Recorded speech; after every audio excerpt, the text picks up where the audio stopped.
Hey guys, AJ here, back with another one for you. So I have a whole series of videos about how broke these 304s are, okay?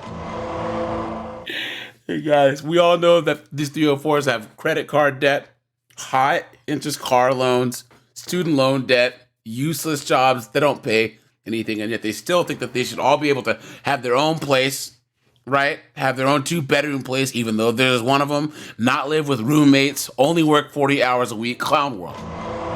So we're going to talk about now, guys, how these knuckleheads can't afford to live on their own. And if they do live on their own, what they say to do to be able to afford to do so. So we're going to get into this, guys. But before we do, like, subscribe, drop a comment, because it really helps keep this channel going. Check out my second channel links in the description. And check out the playlist linked at the end for more videos just like this. Let's get into it, guys. I think an important part of wanting to live alone is accepting the fact that you'll probably have to live paycheck to paycheck for a little bit. There it is. If you have, like, a normal entry-level job. So when I first got my first apartment, I was a cashier at Panera Bread, and I genuinely lived paycheck to paycheck. Like, I could barely afford this shit. I also think that if you're worried about affording an apartment, you're definitely going to have to settle. At least I did. So my first apartment was not updated. It didn't have new appliances. I mean, it was safe, but it was not as aesthetically pleasing as I wish. And the one I'm in now isn't either. The thing is that you just have to decorate it and really make it feel like a home, and then you would never know that it's not as nice as you want it to be. You can also find like some side hustles. Literally donate your plasma, get a sugar daddy if you're... There it is, guys. There it is. Here it is, guys. I was trying to not pause this. I was trying to not. She said donate your plasma or get a sugar daddy. Clown world.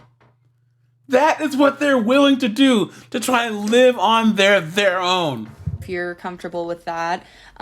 Sell clothes online. I mean, I did a lot of things that like got me by until I found a better job. I will say it was all worth it. 10 out of 10. I would do it all again. You got it, ladies. Love. Of course she would do it again. And this is the issue with these 304s. They do knuckleheaded moronic stuff, and then they encourage all the women after them to do the same thing. If guys make mistakes, we tell younger guys, don't do what we did, okay? And to think that getting a place that you can afford on your BS salary is settling, clown world. Now this one here is in Seattle.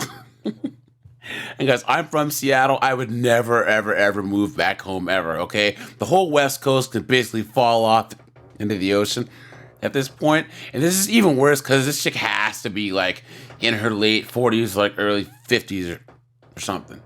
Make a little bit of a longer video this time.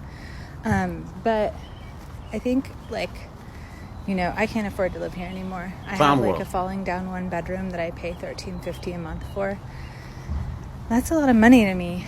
And in Seattle, I am pretty much like living paycheck to paycheck, whereas in a lot of other places I would be living pretty well. But of course that's changing, right? Because a lot of cities are just getting more and more expensive and pushing people out, especially with like remote workers and stuff like that. And I'm not on here on TikTok like claiming that I know anything or that I have answers to anything, but I am on here saying that it doesn't feel right. Like there are so many beautiful things in this city, so many beautiful places, and it doesn't feel right that we can't all enjoy them and we can't all afford to live in a place like this. And also, you know, living amongst this environment where there are just like so many beautiful houses, nice cars, etc. Well, guys, a lot of those houses have married couples that have 2 incomes. Right? People wonder why Asians and like, you know, some of the African immigrants, like Nigerians, Jewish people are doing well. It's because a lot of times they have strong families, professional parents that have 2 households and 2 incomes. And chicks just like this that decided to be strong and independent. I am woman, hear me roar, in numbers too big to ignore.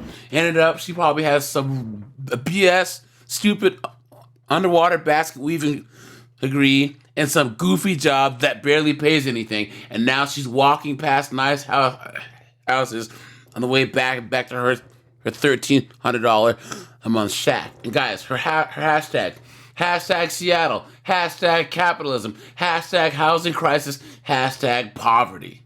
It really makes me feel like I need to have those things. Like I need to have a bigger house. I need to have Why a don't you nicer work car. for it? I need to buy more things. When actually, like, I don't need those things to be happy, and those things, like, ultimately aren't going to bring me happiness. It's my relationships and how fulfilled I feel with my work and all of that that's going to make me happy. And, you know, I've just been thinking about these, like, outbidding wars that people get into, buying houses where they're just, like, paying hundreds of thousands of dollars over the asking price so that they can get a house, and just all this money that people have, and what it means to spend that much money on a house when there's so many other things we could be doing with that money, and what it means to live in a city where there's just this natural beauty and abundance, but it's just full of people seeking these material pleasures and material status symbols. And there it is, guys. All these knuckleheads, all these 304s, all these modern women, when they have to look at themselves in the mirror and realize that their effiness dream didn't work, then it's the rest of the world's fault, and it's the capitalistic system's fault. Please. Come on now. I don't know. It just feels wrong, you know? Anyways, I went to Florida to go see my new school. It's in Tallahassee. And when I was there, I was just like, wow, all these people are like me. They're just like, you know, kind of middle class people, maybe like middle/lower class, and still beautiful, still nice, but they don't need like a 10-bedroom house. They don't need 10 nannies. They don't need, you know, all this stuff. And I don't know, you know, like I said, I'm not saying I know the answers to any of this, because I don't, but I'll say it again, that it just feels wrong that people can't live here, and that there are so many homeless people sleeping on the sidewalks, and that I can't afford to live in my hometown anymore. It doesn't feel right. It doesn't feel right at all. And that's the thing about these 304s. They have this cosmic sense of fairness. Okay? They think everything should be fair. Everything should be, you know, distributed evenly. And us guys know that there's hierarchies. We know that life isn't fair. Some are going to be richer. Some are going to be poorer. Some jobs pay more. Some degrees are worth more. That's just how it works. Okay? And I do have the answer, right? It's that you or your mom and your grandma and all her knuckleheaded ethnic friends shouldn't have doubled the work pool back in the 60s and then pushed a whole bunch of chicks to go to school for dumb degrees that don't pay anything. Clown work. Okay, cool. So I'm having to move out of my house because I can't afford rent. So I'm moving into my parents' property. But one time I couldn't afford rent either, and I was driving down the highway to try and go get help from social services, and the hood of my car smashed into my windshield and shattered it. Because you're a woman. And this lady behind me pulled over and comes out. Turns out I happen to know her, so she helps me get to the social services office, and I'm calling my dad, and he's like out of state or out of town, and as I'm there, this other lady overhears me, and she's like, I'll call AAA and have them tow your car for free. What's your address? So they gave me a ride home, towed my car for free. A couple of days later, my friends called me, and they're like, hey, let's go out. And I was like, I'm sorry, I can't go out. I can't even get to work. My car is completely wrecked. The windshield's wrecked. I can't even make rent. I don't know how I'm going to fix this. So there sorry, it is. guys. And they're like, hey, you know what? We just rented this in cash, and we want to help you. So they paid for my car, they got me a rental, and they paid for rent for me that month. And you want to know something? If the hood of my car hadn't flown up and shattered my windshield, none of that would have happened. I wouldn't have gotten any help, and I probably wouldn't have been able to pay rent that month because I never would have told them that, hey, I can't pay rent. Sorry, I can't go out. I'd have been like, sure, let's go out. You know what I mean? So I'm just saying, like, you know what? Me moving into my parents' house at 30 is going to be the best thing that's ever happened to me. It feels... Clown world. Guys, I had to stop it right there. So, guys, first of all, this chick looks like she's on oxys or something. Like, look at... Come on. I mean, look at how pale she is. The bags under her eyes. Either that or she's been on a meth bender for days, right? She's got the bull ring in her nose. Come on, man. And, guys, she's saying that she's broke. She can't pay rent. She had to move in with her parents. She was too dumb to actually latch the hood on her car. So it flew up, broke her windshield, of course, because that's what girls do. And then some random chick helped her out, towed her car, and then she told her friends she can't go out, and her friends gave her a bunch of money, and that's a good thing? She's trying to make being a bum and not having any money and taking money from your friends as a good thing.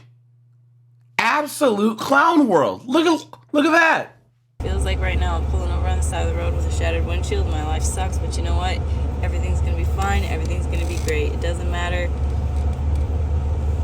We're gonna be fine. We're all gonna be fine.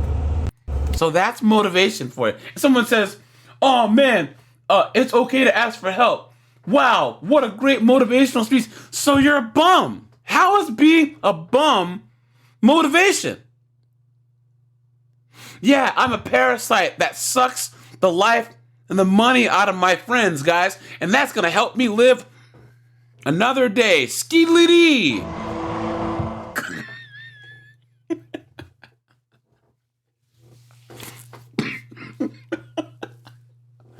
Guys, this is what they wanted.